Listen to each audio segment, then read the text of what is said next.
Hello friends, ನಿಮ್ಮ channel ಸಂಚಾರಿಗೆ ನಿಮಗೆಲ್ಲರಿಗೂ ಸ್ವಾಗತ. ಫ್ರೆಂಡ್ಸ್, ಇವತ್ತು ಶನಿವಾರ ವೀಕೆಂಡ್, ಸೊ ನಾವಿವತ್ತು ಶಾರ್ಟ್ ಟ್ರಿಪ್ ಪ್ಲ್ಯಾನ್ ಮಾಡ್ಕೊಂಡ್ವಿ. ಒಂದು ಹಾಫ್ ಎ ಡೇ ಸ್ಪೆಂಡ್ ಮಾಡ್ಕೊಂಡು ಬರೋಣ, ಟೆಂಪಲ್ಸ್ ವಿಸಿಟ್ ಮಾಡೋಣ ಅಂತ.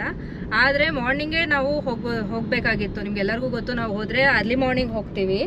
ಆದರೆ ಇವತ್ತು ಅನ್ಎಕ್ಸ್ಪೆಕ್ಟೆಡ್ ಸುಪ್ರೀತ್ಗೆ ಸ್ಕೂಲ್ ಅನೌನ್ಸ್ ಮಾಡಿದ್ರು. ಸೊ ಅವ್ನು ಸ್ಕೂಲ್ಗೆ ಹೋಗಿ ಬಂದಮೇಲೆ 1:30ಗೆ ನಾವು ಮನೆ ಬಿಟ್ವಿ. ಸೊ ಬ್ಯಾಂಗ್ಳೂರ್ ಟ್ರಾಫಿಕ್ ಹೇಗೆ ಅಂದರೆ, ಮಳೆ ಬೇರೆ ಬಂದು ನಿಲ್ತೀಗ ನೋಡಿದ್ರೆ ಫುಲ್ ಟ್ರಾಫಿಕ್ ಜಾಮ್ ಎಲ್ಲ ಕಡೆ. ನೈಸ್ ರೋಡ್ ರೀಚ್ ಆಗೋದಕ್ಕೆ ನಮಗೆ 30 ನಿಮಿಷ ಆಯಿತು, ಕನಕಪುರ ನೈಸ್ ರೋಡ್ ರೀಚ್ ಆಗೋದಕ್ಕೆ. ಇವತ್ತು ನಾವು ಹೊಸೂರಲ್ಲಿ ಇರುವ ಸೌತ್ ತಿರುಪತಿ, ದಕ್ಷಿಣ ತಿರುಪತಿಗೆ ಹೋಗ್ತಾ ಇದ್ದೀವಿ. ಆಮೇಲೆ ಅಲ್ಲಿ ಇನ್ನೂ ಒಂದು 2-3 ದೇವಸ್ಥಾನ ಇದೆ, ಅದನ್ನು ಕವರ್ ಮಾಡಿಕೊಂಡು ಬರೋಣ ಅಂತ ಪ್ಲ್ಯಾನ್ ಇದೆ. ನಾವು ಸ್ಟಾರ್ಟ್ ಮಾಡಿದ್ದೀವಿ ನಮ್ಮ ಮನೆಯಿಂದ 60 ಕಿಲೋಮೀಟರ್ಸ್ ಇದೆ. ಕನಕಪುರ ನೈಸ್ ರೋಡ್ ಜಂಕ್ಷನಿಂದ 50 ಕಿಲೋಮೀಟರ್ಸ್ ಇದೆ ಎಕ್ಸಾಕ್ಟಾಗಿ. So we all started. Hello. Hi.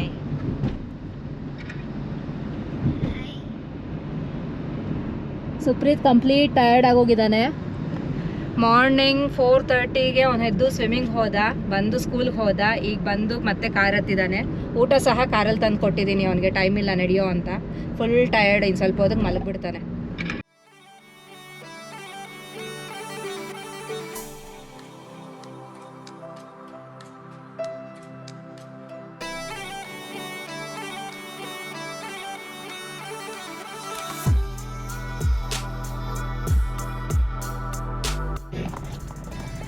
Friends, ನಾವು ಬೆಂಗಳೂರಿಂದ ಹೊಸೂರಿಂದ ಕೃಷ್ಣಗಿರಿಗೆ ಹೋಗೋ ಹೈವೇನಲ್ಲಿ ರೈಟ್ ಸೈಡಲ್ಲಿ, ಹೊಸೂರಿಂದ 20 ಕಿಲೋಮೀಟರ್ಸ್ ಆಗಿದ ತಕ್ಷಣ ರೈಟ್ ಸೈಡಲ್ಲಿ ಈ ಥರ ಒಂದು ಆರ್ಚ್ ಕಾಣುತ್ತೆ.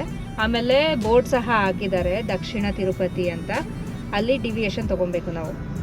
ಡಿವಿಯೇಷನ್ ತೊಗೊಂಡ್ಮೇಲೆ ಜಸ್ಟ್ ಒಂದು 500 ಮೀಟರ್ಸ್ಗೆ ನಮಗೆ ಟೆಂಪಲ್ ಸಿಗುತ್ತೆ. ಇದು ಹಿಲ್ ಟಾಪ್ ಟೆಂಪಲು, ಒಂದು ಪುಟ್ಟ ಬೆಟ್ಟದ ಮೇಲೆ ಇರೋ ಥರ ಇರೋದು.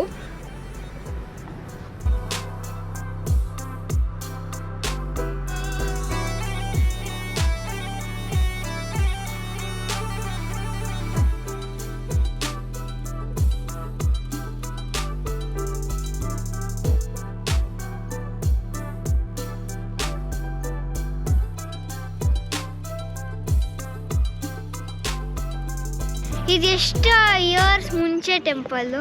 ಇಲ್ಲಿ ಇವ್ರು ಹೇಳಿರೋ ಪ್ರಕಾರ ಇದೊಂದು 300-400 ಇಯರ್ಸ್ ಓಲ್ಡ್ ಟೆಂಪಲ್ ಅಂತ ಇದೆ.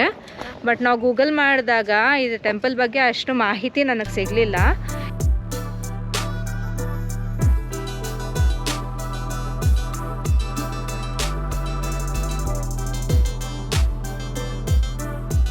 ಇಲ್ಲಿ ಟೆಂಪಲ್ ಟೈಮಿಂಗ್ಸ್ ಬಂದು ಮಾರ್ನಿಂಗ್ 8 o'clock-ಇಂದ 12 o'clock, ಮತ್ತು ಸಾಯಂಕಾಲ 4 ಗಂಟೆಯಿಂದ 7:30ವರೆಗೂ ಓಪನ್ ಇರುತ್ತೆ. ಶನಿವಾರ ಮಾತ್ರ 2 ಗಂಟೆಗೆ ಮಧ್ಯಾಹ್ನ ಓಪನ್ ಮಾಡ್ತಾರೆ. ಸೊ 1 hour ಮಾತ್ರ ಕ್ಲೋಸ್ ಮಾಡಿರ್ತಾರೆ ಟೆಂಪಲ್.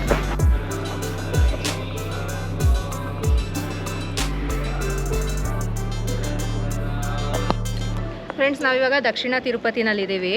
ಇದು 500 ವರ್ಷ ಹಳೆಯ ದೇವಾಲಯ ಅಂತೆ. 20 ವರ್ಷದ ಹಿಂದೆ ಜೀರ್ಣೋದ್ಧಾರ ಮಾಡಿದ್ದಾರೆ, ಇಂಪ್ರೂವ್ಮೆಂಟ್ಸ್ ಮಾಡಿದ್ದಾರೆ. ಸೊ 500 ವರ್ಷ ಹಳೆಯ ದೇವಾಲಯ. ಇಲ್ಲಿ ಸ್ವಯಂಭೂ ವಿಗ್ರಹ ಇದೆ. ಮೂಲ ವಿಗ್ರಹ, ಮೇನ್ ವಿಗ್ರಹ ಬಂದು ತಿರುಪತಿಯಿಂದ ತಂದಿರೋದಂತೆ, ತಂದು ಇಲ್ಲಿ ಪ್ರತಿಷ್ಠಾಪನೆ ಮಾಡಿರೋದು. ಸ್ವಯಂಭೂ ವಿಗ್ರಹ ಕೆಳಗಡೆ ಇದೆ, ಪಾದಗಳ ಹತ್ರ ಇದೆ, ವೆಂಕಟೇಶ್ವರನ ಪಾದಗಳ ಹತ್ರ ಇದೆ. ಅದಕ್ಕೆ ಕವಚ, ಬೆಳ್ಳಿ ಕವಚ ಹಾಕಿ ಕವರ್ ಮಾಡಿದ್ದಾರೆ, ತೋರಿಸ್ಕೊಟ್ರು ಅವ್ರು ನಮಗೆ. ಇದು 500 ವರ್ಷ ಹಳೆಯದು ಅಂದರೆ ತುಂಬ ಪ್ರಸಿದ್ಧಿಯಾದ ದೇವಾಲಯನೇ. ಆದರೆ ಇಲ್ಲಿ ನನಗಿಷ್ಟ ಆಗಿದ್ದೇನು ಅಂದರೆ, ಸರೌಂಡಿಂಗ್ ಪ್ಲೇಸ್ ಅಂತೂ ತುಂಬ ಚೆನ್ನಾಗಿದೆ. ಇಲ್ಲಿ ಇನ್ನೊಂದು ಡೌಟ್ ನಮಗೇನು ಅಂದರೆ, ದಕ್ಷಿಣ ತಿರುಪತಿ ಅಂತ ಯಾಕೆ ಹೆಸರು ಬಂತು ಅನ್ನೋದು ಡೌಟ್ ಇತ್ತು. ಯಾಕೆ ಅಂತ ಒಳಗಡೆ ಪುರೋಹಿತರನ್ನ ಕೇಳಿದ್ದಕ್ಕೆ, ಇಲ್ಲಿ ಪಿನಾಕಿನಿ ನದಿ ದಕ್ಷಿಣದಲ್ಲಿ ಹರಿತಾ ಇದೆಯಂತೆ, ಅದರಿಂದ ಇದನ್ನು ದಕ್ಷಿಣ ತಿರುಪತಿ ಅಂತ ಹೆಸರು ಬಂತು ಅಂತ ಹೇಳಿದ್ರು. ದಕ್ಷಿಣ ಪಿನಾಕಿನಿ ರಿವರ್, ದಕ್ಷಿಣ ಪೊನಿಯರ್ ಅಂತ ಗೂಗಲಲ್ಲಿದೆ. ಆ ನದಿ ಹರಿತಾ ಇರೋದಿಲ್ಲಿ. ಇರೋ ಹೊಲಗಳು ನೋಡಿ ಎಷ್ಟು ಚೆನ್ನಾಗಿದೆ. ನೀರಿರೋ ಅದಕ್ಕೆ ಹೊಳಗಳಿರೋದಲ್ವಾ? ಕರೆಕ್ಟ್. ಲೊಕೇಶನ್ ಮಾತ್ರ ತುಂಬ ಚೆನ್ನಾಗಿದೆ, ತುಂಬ ಇಷ್ಟ ಆಯಿತು. ಅದರಲ್ಲಿ ತುಂತುರು ಮಳೆ ಬೇರೆ ಬರ್ತಾ ಇದೆ, ಸಕ್ಕತ್ತಾಗಿದೆ.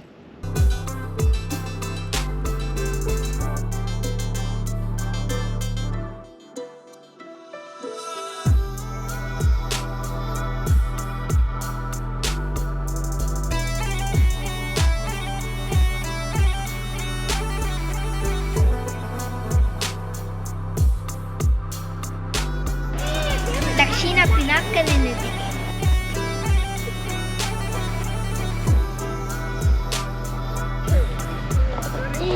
ಇಲ್ಲಿ ವಾಶ್ರೂಮ್ಸ್ ಇದೆ.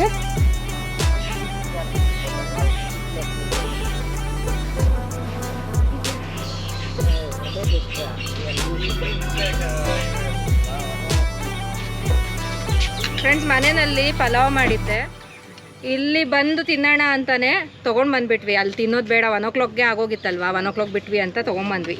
ಸೊ ಟ್ಯಾನ್ ಟ್ಯಾನ್ ಟ್ಯಾನ್ ಟ್ಯಾನ್ ಈಗ ತಿನ್ನೋಣ ಬನ್ನಿ.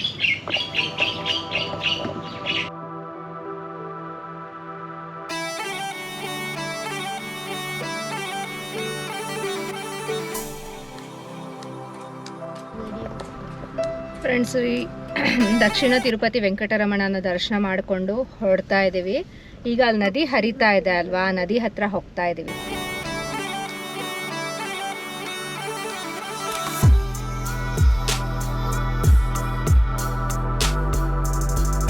ತಿರುಮಲನಲ್ಲಿ TTD, ತಿರುಮಲ ತಿರುಪತಿ ದೇವಸ್ಥಾನ ಅನ್ನೋ ಹಾಗೆ ಇಲ್ಲಿ DTD ಅಂತ ಹಾಕಿದ್ದಾರೆ, ದಕ್ಷಿಣ ತಿರುಪತಿ ದೇವಸ್ಥಾನ ಅಂತ.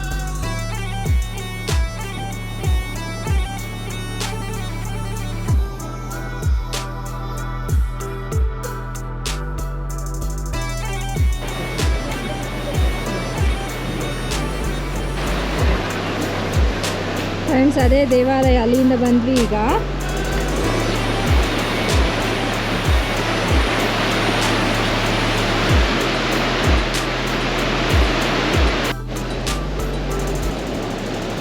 Friends, full green.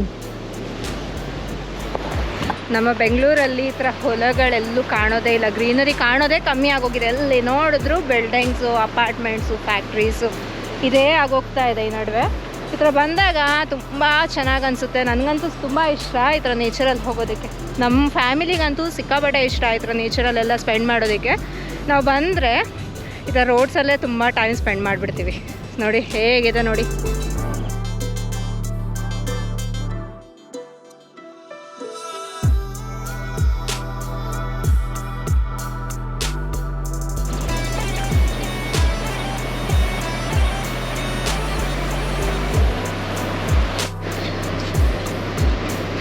ಪೋಸ್ ಕೊಡ್ತಾ ಇದೆ.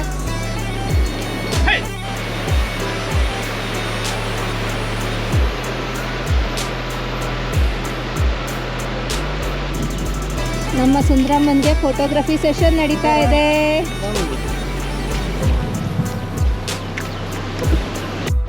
ಹತ್ತೋವಾಗ ಇಳಿಯೋವಾಗ ದಿನ ಇವ್ರದ್ದೇ ಗಲಾಟೆ.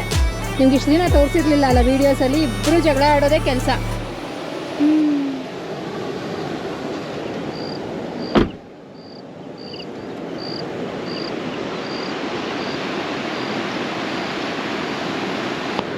ಫ್ರೆಂಡ್ಸ್, ಇದು ದಕ್ಷಿಣ ತಿರುಪತಿಯ ವಿಶೇಷತೆ. ತುಂಬ ಚೆನ್ನಾಗಿದೆ ಪ್ಲೇಸ್. ನೋಡಿದ್ರಲ್ಲ, ನೇಚರ್ಗೆ ಹೇಳಿ ಮಾಡಿಸಿರೋ ಪ್ಲೇಸ್ ಥರ ಇದೆ ಇದು. ಬಂದಾಗ it's a small picnic spot. ಬ್ಯಾಂಗ್ಳೂರಿಂದ ಒಂದು 60 ಕಿಲೋಮೀಟರ್ ಇದೆ ಅಷ್ಟೇ. 2 ಅವರ್ಸಲ್ಲಿ ರೀಚ್ ಆಗ್ಬೋದು. ಮಾರ್ನಿಂಗ್ಸ್ ಬಿಟ್ಟರೆ ಟ್ರಾಫಿಕ್ ಕಮ್ಮಿ ಇರೋವಾಗ ಬನ್ನಿ, ಸೊ ಇನ್ನೂ ಬೇಗ ರೀಚ್ ಆಗ್ಬೋದು. ಈಗ ಲಾರಿಗಳ ಕ್ರೌಡ್ ಜಾಸ್ತಿ ಇತ್ತು, ಟ್ರಾಫಿಕ್ ಮೂಮೆಂಟ್ ಆಗಲೇ ಇಲ್ಲ, ಕಷ್ಟ ಆಯಿತು ಬರೋದು. ಈ ಪ್ಲೇಸ್ ನೋಡಿದ್ರೆ ನನಗೆ ಹೇಗೆ ಫೀಲ್ ಆಗ್ತಿದೆ ಅಂದರೆ, ನಾವು ದಕ್ಷಿಣ ಕರ್ನಾಟಕ ಜಿಲ್ಲೆಗೆ ಹೊರಟೋಗಿದ್ದೀವಿ ಅನಿಸುತ್ತೆ. ಮಂಗಳೂರು ಸೈಡ್ ಕಡೆ ಹೋದರೆ ಹೀಗೆ ಇರುತ್ತೆ ಎನ್ವೈರ್ಮೆಂಟ್ ಅಲ್ವಾ. ನಮ್ಮ ಹೊರನಾಡು, ಶೃಂಗೇರಿ, ಧರ್ಮಸ್ಥಳ ಆ ಕಡೆ ಎಲ್ಲ ಹೋದಾಗ ಇದೇ ವಾತಾವರಣ ಕಾಣುತ್ತೆ ನಮಗೆ. ಆ ಥರನೇ ಇಲ್ಲಿ ಫೀಲ್ ಆಗ್ತಾ ಇದೆ.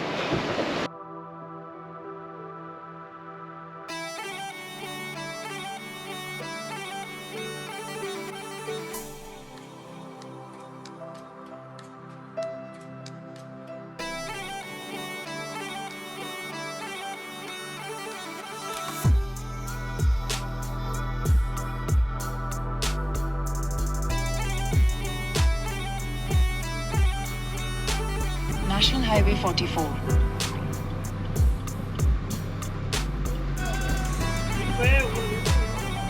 ಇಲ್ಲಿ ಹೋಟೆಲ್ ಫೆಸಿಲಿಟೀಸ್ ಮೇನ್ ರೋಡ್ಗೆ ಬಂದಮೇಲೆ ಹೈವೇನಲ್ಲೇ ಇರೋದು.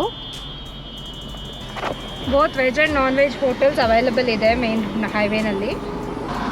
ಫ್ರೆಂಡ್ಸ್, ನೋಡಿದ್ರಲ್ಲ, ದಕ್ಷಿಣ ತಿರುಪತಿ ದರ್ಶನ ಮಾಡಿಸಿದ್ವಿ. ಈಗ ನಾವು ಇಲ್ಲಿಂದ 10 ಕಿಲೋಮೀಟರ್ಸ್ ಮುಂದೆ ಮಾ ಪ್ರತ್ಯಂಗಿರಾ ದೇವಿ ದೇವಾಲಯಕ್ಕೆ ಹೋಗ್ತಾ ಇದ್ದೀವಿ.